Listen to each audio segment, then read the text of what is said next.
So, you're a nurse thinking of applying to Kaiser Permanente. You have dreams of earning tens of thousands of dollars per month. I made a tremendous amount of money. Tremendous amount. It's ridiculous. I mean, I don't even believe it myself. You want to know the truth? I don't even believe it. But you don't know what steps you need to take in order to increase your chances. In one of our previous videos, I showed you guys exactly what steps I took in order to apply for jobs through the Kaiser Permanente website. But in this video, I'm going to show you guys exactly what steps you need to take before, during, and after submitting your application to Kaiser Permanente. And best of all, I'm going to walk you guys through my timeline of what it took from the moment I applied to Kaiser Permanente to the moment I started my orientation. And I'm going to give you guys some tips along the way to maximize your chances of getting a job there. And for those of you that are new to this channel, my name is Jason. I work at Kaiser Permanente and so does my wife Monica. We made this channel to show you that it's possible to make over $200,000 a year as a nurse working in the Sacramento area. Anyway, without further ado, let's move on to the video. Alright, so the first thing you guys need to understand is that it took me about 7 to 8 months to finally get a job at Kaiser Permanente after submitting around 10 applications. And the reason I only submitted 10 applications is because I was looking for a job in a specific location. And jobs at that location were only being posted about once or twice per month. And so before we go on, I want to let you guys know that Kaiser's HR department has a website that lays out the step-by-step process of what it takes to be hired at Kaiser Permanente. If you go on Google and you type in Kaiser hiring process, the first link you see is going to take you directly to the jobs website that shows the hiring process. And here you can see there are step-by-step processes that have been put in place to make it easier for you guys to understand what steps need to be taken before you're actually hired. And I highly recommend that you go to this page and you take a look at their step-by-step process before you submit your application for a job. So let's quickly run through the steps they have on this page. The first step is searching jobs and submitting your interest. Look at my video on how to get a job at Kaiser because I laid out the step-by-step process on how I created a profile, submitted my applications, and signed up for job posting notifications. Alright, so after you complete that, the next part of the process is the pre-hiring assessment. If you were not aware before, I'm gonna let you know right now, there is a MedCalc test that has to be taken before you're selected as a candidate for an interview. And if you passed your NCLEX and you passed MedCalc in nursing school, don't worry about it. You're going to pass this MedCalc test. All right, after you take your MedCalc test and you pass it, you're going to be contacted so they can see what your availability is for a job interview. But just be aware that they don't always notify you when your job application has either been withdrawn or rejected. So I recommend that you just keep applying for every position available until they finally contact you to let you know that you're going to be selected for a job interview and ultimately a candidate that's selected for the position. After the interview, if you are selected as a candidate, you will be getting contacted with a job offer. In this job offer, you're going to be given your start date as well as your starting salary. But before you can actually start your orientation, it will be a contingent offer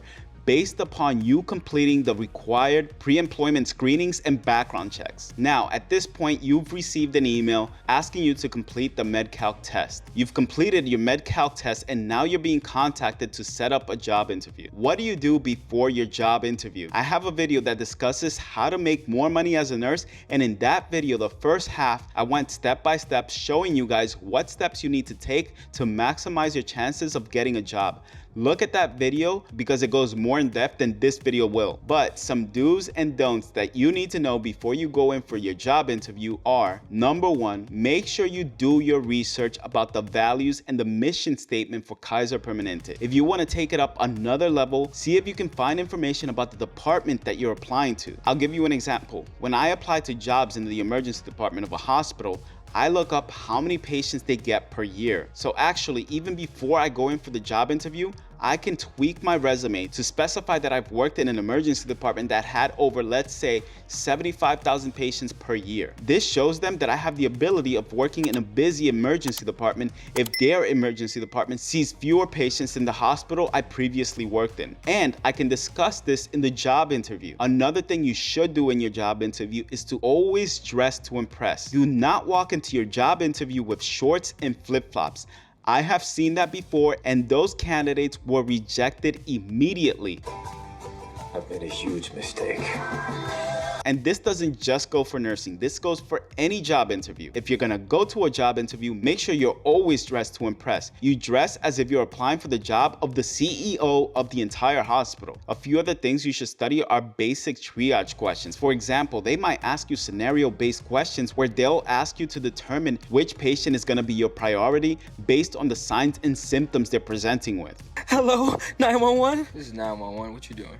I'm dying. These are the type of questions you answered in your NCLEX, so be prepared to answer some of those questions. All right, so now let's say you completed your job interview and you think you did really well. What do you do next? Okay, so the next part of this process is sending out thank you letters. This is an absolute must. Not many employers receive thank you letters after a job interview, but I learned this a long time ago, and I have never been denied a job after going through a job interview in my entire life, because I always make sure that I take this step. After the job interview, you ask anybody who you made contact with, whether it be a supervisor, a manager, or a director, for their business card. And in that business card is going to be an email address. When you go home that day, you send them an email thanking them for allowing you to interview with them. And if you didn't interview with one of them, but you received a business card, tell them that it was nice meeting them and that you feel like you would be a great candidate for the position and you would love to work for their department. All right, I've showed you guys what the hiring process is like,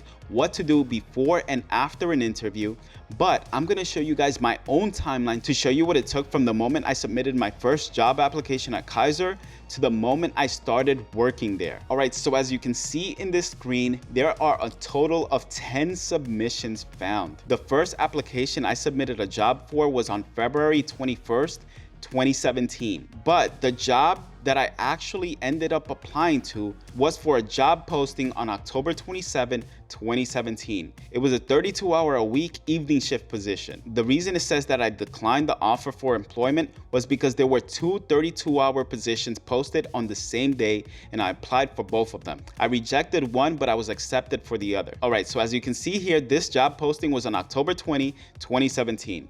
Now, I want you to see that on November 1st, 2017, I was sent an email letting me know that I would have to complete my MedCalc online assessment. A few days after completing my MedCalc assessment, I received a phone call to set up a job interview with my director. My job interview took place on November 15th, and after leaving that job interview, I sent out a thank you letter to my director. Then, on November 21st, I received an email from an HR recruiter letting me know there were multiple shifts available for me to choose from. By November 29th, I received a contingent offer letter that contained my hourly rate, not including my shift differential, and my start date. That contingent offer letter also contains the steps you need to take before they extend an official offer to you. And let me tell you guys right now, you need to make sure you get all of your employment history in order. That means you're going to need all of your W-2s for the last 10 years of employment. And if you don't have them, you're going to have to contact the IRS so they can mail them out to you. And I recommend that you do that now so you can have these documents on hand if you received a contingent offer. Otherwise, your start date is going to be delayed just like mine was. It took about 2 weeks before I actually received my W-2s from the IRS. This delayed my orientation date by another week. My start date was supposed to be on January 8th, 2018, and instead, I started a week later on January 16, 2018. All right, so that about wraps it up. I hope you guys enjoyed this video, and if you did, make sure you hit the like button and click over here to watch our video of our income progression from new grads all the way up to 2021 working for Kaiser Permanente.